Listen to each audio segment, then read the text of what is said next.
Hintergrundgeräusche und Soundeffekte für Videos. Mit den passenden Hintergrundgeräuschen und Soundeffekten kannst du deine Videos professionell aufpeppen und ihnen das gewisse Etwas verleihen. Ich zeige dir in diesem Video eine von verschiedenen Möglichkeiten, kostenlose Hintergrundgeräusche und Soundeffekte herunterzuladen oder sogar direkt in deine YouTube-Videos einzufügen.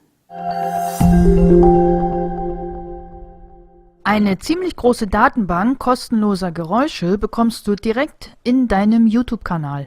Dafür gehst du in deinen Kanal hinein und dann in den Videomanager, dort auf Videotools und in die Audiobibliothek und dann in die Soundeffekte. Und hier finden wir jede Menge Geräusche zu allen möglichen verschiedenen Anwendungen.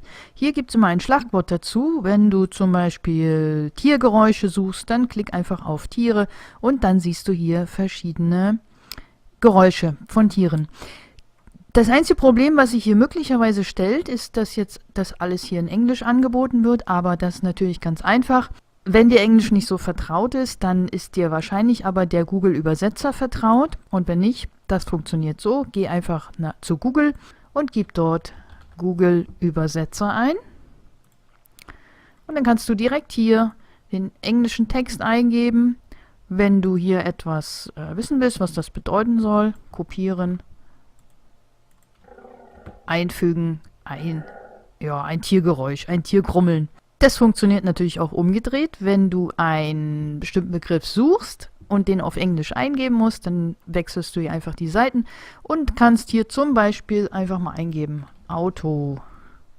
So, dann kannst du das kopieren, hier in das Suchfeld einfügen und die Suche starten. Jetzt müssen wir natürlich hier die Tiere rauslöschen. Wir suchen in allen Kategorien.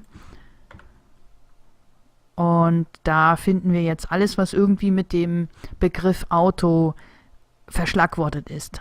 Ja, zum Beispiel hier eine Sirene von einem Krankenwagen. Ich stelle das mal an. Ja, kann man jetzt wahrscheinlich nicht gut hören. Das ist ein ziemlich leises Geräusch. Was haben wir denn noch? Hier ist eine Hupe. Die ist schön laut, die kann man gut hören. Oder wenn du zum Beispiel Regen brauchst, dann das englische Wort für Regen ist Rain, dann gibst du Rain ein und dann haben wir hier halt ganz viel verschiedene Regengeräusche. Rain, Heavy, Loud, starte ich mal. Ich weiß nicht, ob man das hören kann. Rain on Roof, das ist Regen auf einem Dach. Hört man nicht so gut. Manche Geräusche sind etwas leise, die kann man aber trotzdem verwenden, die kann man sich im Nachhinein auch noch etwas lauter machen bei der Videobearbeitung oder auch schon vorneweg. Zunächst mal kannst du die Geräusche hier herunterladen und dann in deinen Videos verwenden, so wie du es möchtest. Wenn dir dieses Video geholfen hat, dann lass doch noch ein Like oder ein Abo hier und wenn es dir nicht geholfen hat, dann schreib einen Kommentar und erzähl mir warum.